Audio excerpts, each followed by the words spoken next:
Hello students, today we will have a revision of lesson number 3, Advanced Features of Word Processor 1. Okay, you have this lesson for your unit test and one more lesson is there.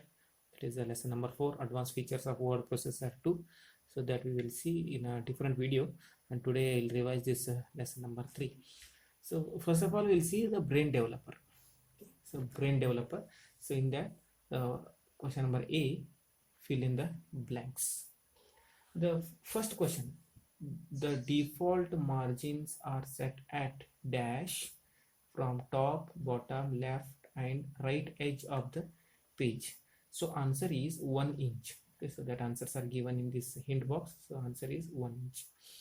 The default margins are set at 1 inch from top, bottom, left and right edge of the page. To copy formatting to multiple text, dash on the format painter button. Answer is double click. To copy formatting to multiple text, double click on the format painter button. Column break option is present on the dash tab. Okay, so answer is page layout tab. Column break option is present on the page layout tab.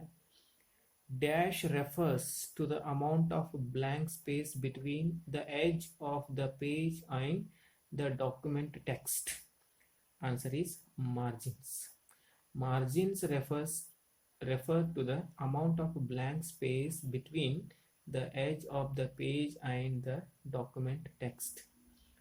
The default tab stops are set at every dash. Answer is 0.5 inch. The default tab stops are set at every 0.5 inch. Next question is state true or false.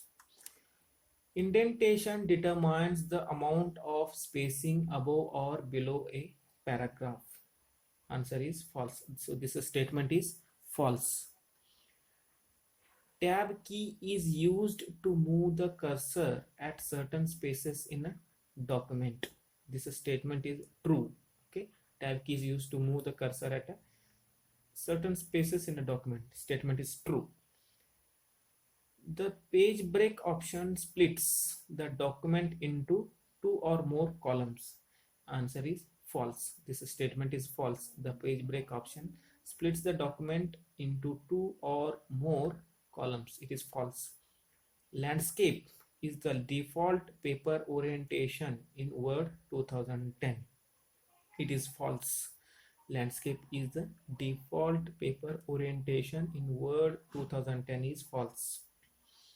The subscript option places the selected text slightly above the baseline.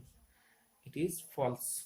Okay, so this statement is false. The subscript option places the selected text slightly above the baseline. It is false. So next page, application based answers are given. You read it yourself in your textbook. Next comes multiple choice. First question.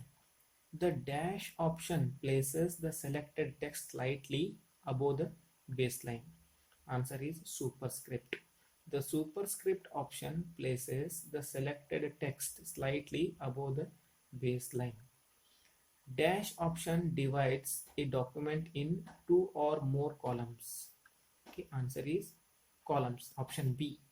Columns option divides a document in 2 or more columns. The selected text can be shifted half inch away from the left margin by using the dash button. Answer is increase indent. So option B again, increase indent. The selected text can be shifted half inch away from the left margin by using increase indent button. The top and bottom margins of a document can be changed by using the dash. Answer is vertical ruler. Okay, the top and bottom margins of a document can be changed by using vertical ruler. Which among the following shortcut keys is used to increase the indent? Okay, so shortcut keys are given. Answer is Control plus M.